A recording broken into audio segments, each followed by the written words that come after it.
যথাযোগ্য ধর্মীয় ভাব গাম্ভীর্য ও নানা কর্মসূচির মধ্য দিয়ে আজ দেশে পবিত্র আশুরা পালিত হয়েছে। কারবালার শোকাবহ ও হৃদয়বিদারক ঘটনার এই দিনটি ধর্মীয়ভাবে বিশ্বের মুসলিম ধর্মাবলম্বীদের কাছে বিশেষ তাৎপর্যপূর্ণ। বাংলাদেশেও আজ যথাযোগ্য ধর্মীয় মর্যাদা ও নানা কর্মসূচির মধ্য দিয়ে পবিত্র আশুরা পালিত হয়েছে। তাজিয়া মিছিল উপলক্ষে সকাল থেকে বিপুল সংখ্যক আইনশৃঙ্খলা রক্ষাকারী বাহিনী অবস্থান নেয় হোসেনি দালানে।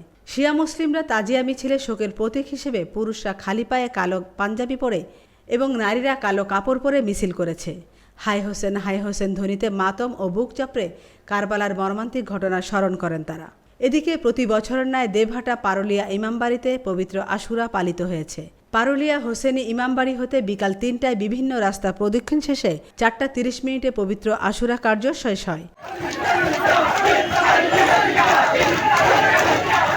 আমিনা ইসলাম, আজকের সংবাদ।